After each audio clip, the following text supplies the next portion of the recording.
السلام علیکم ورحمۃ اللہ وبرکاتہ۔ آج ہم سورۃ النساء کی آیت نمبر 153 سے 159 تک کی آیات کا مطالعہ کریں گے۔ اعوذ باللہ من الشیطان الرجیم، بسم اللہ الرحمن الرحیم۔ یسألو کا سوال کرتے ہیں آپ سے اہل الکتابی اہل کتاب، ان تنزلہ یہ کہ آپ اتار لائیں، علیہم ان پر کتاباً ایک کتاب، من السماء آسمان سے، فقط پس تحقیق سألو انہوں نے سوال کیا تھا، موسیٰ علیہ السلام سے، اکبرہ زیادہ بڑا، من ذالک اس سے، فقالو پھر انہوں نے کہا تھا، ارینا ہمیں دکھا، اللہ تعالی جہرتاً سامنے، فأخذتہم الصاعقۃ پھر پکڑ لیا انہیں بجلی کی کڑک نے، بظلمہم ان کے ظلم کی وجہ سے، ثم اتخذوا پھر انہوں نے بنا لیا، العجل بچھڑے کو معبود، من بعد اس کے بعد، ما جاءتہم البینات جب آ گئیں ان کے پاس واضح نشانیاں، فعفونا پس درگزر کیا ہم نے، عن ذالک اس سے، وآتینا اور ہم نے دی، موسیٰ علیہ السلام کو، سلطاناً غلبہ، مبیناً واضح۔ اس آیت میں جیسا کہ پتہ چل رہا ہے کہ یہود کی ایک اور جہالت کو اللہ تعالیٰ نے بیان کیا ہے۔ ان کا مقصد آپ صلی اللہ علیہ وسلم پر ایمان لانا تو تھا نہیں، محض شرارت کے لیے نئے اعتراضات کو پیش کرتے رہتے تھے۔ ان میں سے ان کی ایک فرمائش یہ تھی کہ موسیٰ علیہ السلام کو اللہ تعالیٰ کی طرف سے تختیاں ملی تھیں، لہٰذا آپ صلی اللہ علیہ وسلم بھی اللہ تعالیٰ کے پاس اسی طرح کی کتاب لا کر دکھائیں، ہم آپ کی تصدیق کریں گے اور آپ پر ایمان لائیں گے۔ اللہ تعالیٰ نے بتایا کہ اس سے پہلے انہوں نے موسیٰ علیہ السلام سے اس سے بھی زیادہ بڑا مطالبہ پیش کیا تھا، ہمیں واضح طور پر اللہ تعالیٰ کے سامنے دیدار کرواؤ۔ پھر اس سے بھی بڑی گستاخی کی کہ بچڑے کو معبود بنا لیا، مگر ہم نے انہیں معاف کر دیا۔ ورفعنا اور ہم نے اٹھایا، فوقہم الطور ان پر طور کو، بمیثاقہم ان سے پختہ عہد لینے کے لیے، وقلنا اور ہم نے کہا، لہم ادخلوا الباب انہیں داخل ہو جاؤ دروازے میں،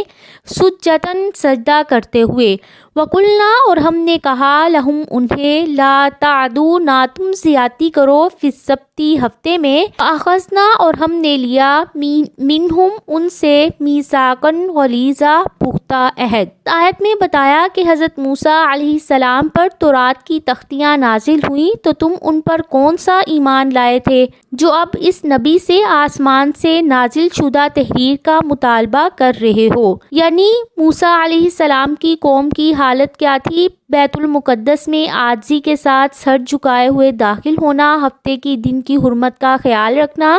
تورات پر عمل کرنا،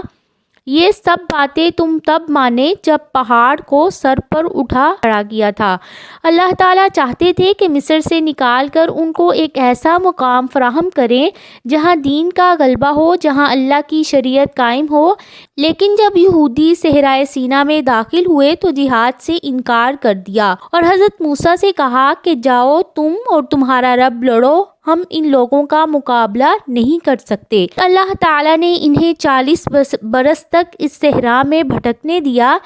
پھر جب نئی نسل جوان ہوئی تو اس نے جہاد کیا، تب وہ بیت المقدس میں داخل ہوئے۔ فَبِمَا نَقْضِهِم مِّيثَاقَهُم پس ان کے اپنے عہد کو توڑنے کی وجہ سے، وَكُفْرِهِمْ اور ان کا کفر کرنا، بِآیاتِ اللہ اللہ تعالیٰ کی آیات کے ساتھ،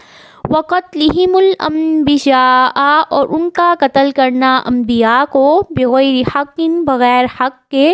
وَقَوْلِهِمْ اور ان کا کہنا، قُلُوبُنَا ہمارے دل میں، غُلْفٌ غلاف ہے، بلکہ طبع اللہ مہر لگا دی اللہ تعالیٰ نے، علیہا ان پر، بکفرہم ان کے کفر کی وجہ سے، فلا یؤمنون پس نہیں ہے وہ ایمان لاتے، الا قلیلا مگر بہت تھوڑا۔ اس آیت میں بتایا کہ ان کا عہد کو توڑنا، نافرمانی کرنا، انبیاء کو ناحق قتل کرنا اور ان کی نافرمانیوں کی وجہ سے ان کے دلوں پر بدبختی اتنی زیادہ چھا چکی تھی کہ اب کوئی بھی ہدایت کی بات ان پر اثر نہیں رکھتی تھی۔ وہ ایمان لائے مگر بہت تھوڑے، بہت کم لوگ جیسے عبداللہ بن سلام اور ان کے چند ساتھی ایمان لائے تھے۔ وَبِكُفْرِهِمْ اور ان کے کفر کی وجہ سے، وَقَوْلِهِمْ اور ان کا کہنا، عَلَى مَرْيَمَ مریم کے اوپر، بہتانًا عظیمًا بہت بڑا بہتان ہے۔ یہود کے دل پر اللہ تعالیٰ نے جو بدبختی کی مہر لگائی تھی اس کی وجہ یہ بھی تھی کہ انہوں نے حضرت مریم علیہ السلام پر بدکاری کی تہمت لگائی تھی۔ انہوں نے نعوذ باللہ یوسف نجار کے ساتھ زنا کیا تھا، جس کے نتیجے میں حضرت عیسیٰ علیہ السلام پیدا ہوئے، بے شک ان کا سراسر بہتان ہے۔ وَقَوْلِهِمْ اور ان کا کہنا، اِنَّا بے شک ہم نے، قتلنا ہم نے قتل کیا، مسیح عیسی ابن مریم عیسیٰ ابن مریم کو، رسول اللہ جو رسول تھے اللہ تعالیٰ کے، وما قتلوہ اور حالانکہ نہیں انہوں نے قتل کیا اسے، وما صلبوہ اور نہیں انہوں نے سولی چڑھایا اسے، ولیکن شبہ لہم لیکن وہ مشتبہ کر دیا گیا ہے ان کے لیے، وَإِنَّ الَّذِينَ اور بے شک وہ لوگ، اختلفوا جنہوں نے اختلاف کیا، فیہ اس میں، لفی شک البتہ شک میں ہے، منہ اس سے، ما لہم نہیں ہے ان کے لیے، بھی اس کا، من علم کوئی علم، لاتباع مگر پیروی کرنا، الظنی گمان کی، وما قتلوہ اور نہیں انہوں نے اسے قتل کیا، یقیناً یقینی طور پر۔ ان کا دوسرا بڑا جرم یہ تھا کہ وہ کہتے تھے کہ ہم نے حضرت عیسیٰ کو سولی پر چڑھا دیا ہے، حالانکہ حضرت عیسیٰ علیہ السلام نہ قتل کیے گئے نہ سولی پر چڑھائے گئے۔